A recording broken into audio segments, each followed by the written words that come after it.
यह कहानी नीलम और विकास की है।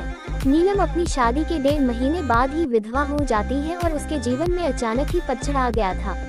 नीलम को ऐसा लगता था जैसे वह संसार की सबसे बदनसीब औरत है। उसकी आंखों के आगे उसका अंधेरे जैसा भविष्य हमेशा घूमता रहता था। नीलम के घर में सिर्फ उसकी बूढ़ी माँ थी और नीलम के पति के गुजरने के बाद नीलम के पिता भी इस वक्त में गुजर जाते हैं।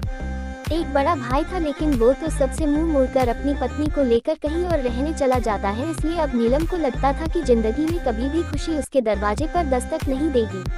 इधर विकास की बात करते हैं। विकास की शादी 2 साल तक तो अच्छी चल रही थी, लेकिन फिर उसकी पत्नी का किसी और के साथ चक्कर चलने लगा और वो उस दूसरे आदमी के साथ खुलेआम अय्याशी करने लगी। फिर कुछ ही दिनों में उसने विकास को तलाक देकर दूसरे आदमी से शादी कर ली। विकास अपनी पत्नी से बहुत प्यार करता था, लेकिन तलाक होने के बाद वह अपनी पत्नी के बिना बिल्कुल ही अकेला सा हो गया और अपनी सुनसान वीरान जिंदगी अकेला ही काटने लगा।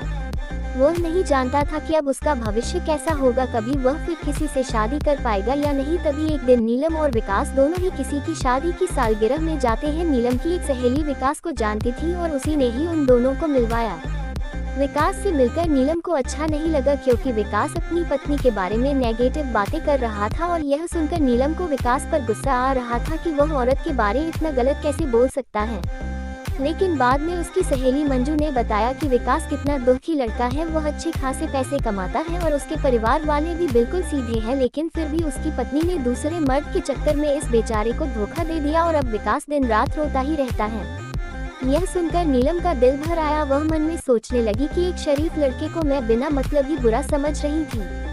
तो उसी दिन से नीलम के मन में विकास के लिए एक प्रेम से जाग गया। तभी कुछ ही दिनों बाद नीलम ने अपनी सहेली मंजू से कहा कि मंजू, मैं पता नहीं क्यों विकास को चाहने लगी हूँ और मैं उसे पसंद भी करती हूँ। अगर मंजू तू कुछ उपाय करके मेरी दोस्ती विकास से करवा दे तो शायद मेरी जिंदगी सवर जाएगी। तो मंजू ने कहा कि ठीक है, तू कहती है तो मैं किसी बहाने से विकास को अपने घर बुलाती हूँ। मैं उसे तेरी सारी कहानी पहले ही बता दूंगी, फिर तू भी आ जाना, आगे तुम दोनों की किस्मत।